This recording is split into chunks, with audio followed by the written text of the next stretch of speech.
Mag-utod na lumos sa suba malapit sa duta nga ila ginauma sa Santa Barbara, Iloilo. Bangkay sang 5 katuig nga babae na recover na. Pamilya nagalaom nga makita nga buhi ang 12 anyos nga magulang nga tuyo magsalbar sa iya nga manghod. Si John Sala nakatutok. Amat-amat na ginapreparara sang pamilya sobrevivang ilabalay sa San Miguel, Iloilo sa nadala nga pag-abot sang bangkay sang agot nga bata sang pamilya nga si Mary Grace. Matapos nga malumo sa suba sa barangay Talongadyan, Santa Barbara, Iloilo sa Biyernes ang hapon. Matapos ang 2 ka adlaw nga search and retrieval operation kahapon na recover ang lawas sini sa igad sang suba sa kaingod nga barangay. Apang ang magulang sini nga si Modesto Sobreviva III tubtub subong wala pa makita.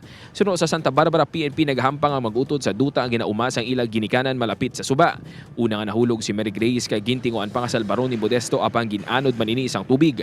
Gintinguan pa sang ila magulang nga si Jason nga salbaron ang iya mga utod apang wala na sini naabtan pa. Naguntat na to kahapon ang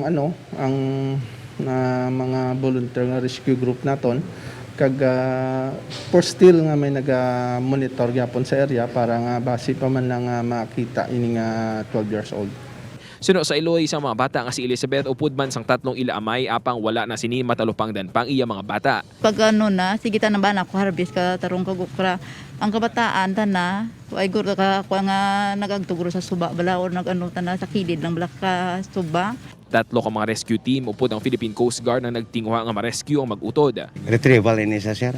Kay dapat 11 AM kaina naglutaw na ni sila. Pero I don't know kay sige man ang pangita sang mga tropa. Idamo man kami nga mga rescue team diri.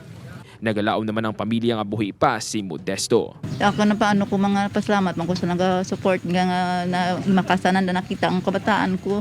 Ang akal nga ang isa kong bata makita lang gid bala nga maanuhan ko gid nga masaksihan mga gitanda.